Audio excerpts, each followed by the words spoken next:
کے ساتھ آپ تمام حضرات نے جو کسی کو اپنی رائے بھیجی ہے، اور الحمدللہ شاید ملک کی تاریخ میں پہلا موقع ہوگا جو 4 کروڑ سے زائد نمبر کو کراس کرے گا، اور یہ صرف اور صرف آپ کے ملی اتحاد، وحدت اور اجتماعیت کا نتیجہ۔ اور میں یہ بات پورے وثوق کے ساتھ کہہ سکتا ہوں کہ ہمارے شریعہ کی خمیر میں، شریعت میں، طبیعت میں، اس کے منشور میں اور دستور میں یہ چیز شامل ہے کہ ہمارے درمیان نہ کوئی دیوبندی،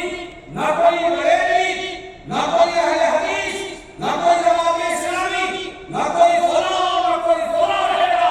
بلکہ ہم سب صرف اور صرف ایک مسلمان ہیں اور ایک ہی مسلمان رہیں گے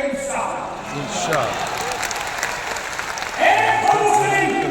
ہر کی بات کے لیے نیک کے ساحل سے لے کر تازہ کے پاس تک، اور آپ نے اس کا سکون اپنی آنکھوں سے دیکھا ہے کہ 4 کروڑ سے پار ایک ہفتے کے اندر آپ جب کسی کو میل کر سکتے ہیں تو خدا کی قسم کوئی بھی کوئی گرم جو راہ میں حائل ہوگا اتحاد کی طاقت سے، اجتماعیت کی قوت سے ہم اسے اپنے راستے سے ہٹا سکتے ہیں۔ یہ ہماری تاریخ ہے اور یہ ہماری تاریخ ہے۔ میں مثال کے ساتھ اپنی بات ختم کروں کہ یہ بہت بڑا آڈیٹوریم ہے اور اس کے مختلف گوشے ہیں، ہر آدمی نے اپنا بکرا رکھا ہے۔ ہمارے شریعہ نے